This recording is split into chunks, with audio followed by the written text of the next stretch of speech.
This is Stephen Platinum, your friend in wrestling, with Platinum versus Countdown to All Out. Steve, why would you cover a 30-minute show that is basically an infomercial for a pay-per-view? I'll tell you why. Because one, AEW gets paid for them.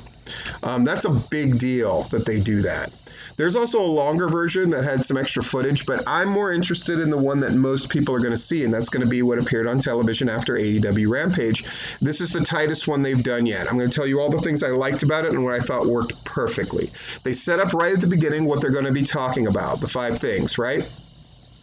The final fight between MJF and Jericho, the women's title match, the tag title match in the cage, Omega and Christian for the AEW title, and then Jim Ross is going to sit down with CM Punk.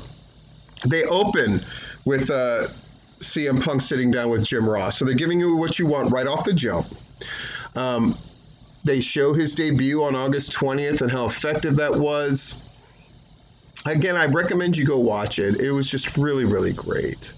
They talk a lot about Punk, and he really puts AEW over, right? About the pop that he got, and he called AEW punk rock. You know, Jim Ross asked, so you were following Dynamite? And he's like, yeah, I was. Then, right before the commercial break, they say, we're going to talk next about the women's title match and about Jericho and MJF. And guess what they did when they came back? They talked about the women's title match and Jericho and MJF. Why is that a big deal? Because before, what they would do is they would promise stuff that they thought you wanted to see, but then not give it to you to get you to watch everything else. Now they know they don't have to lie.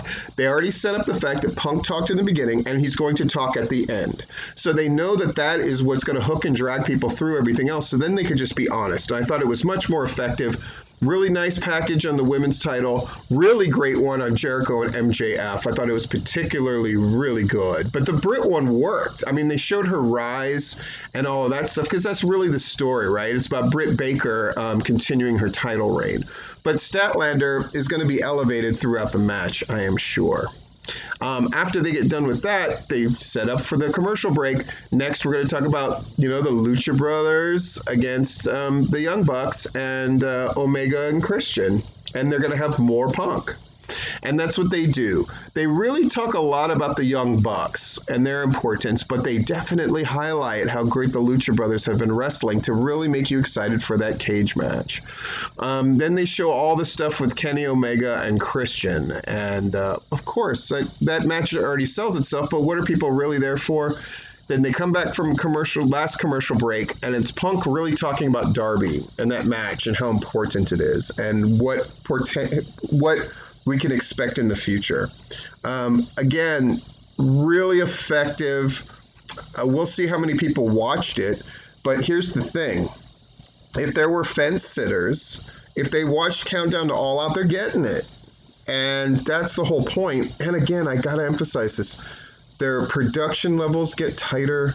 This was a nice 30-minute piece after a nice hour show. AEW right now is doing a lot more things right than they are wrong, and anybody who doesn't want to see that, I think you're doing yourself a disservice. This is how you do a video package to promote an event, and they should be very proud of themselves.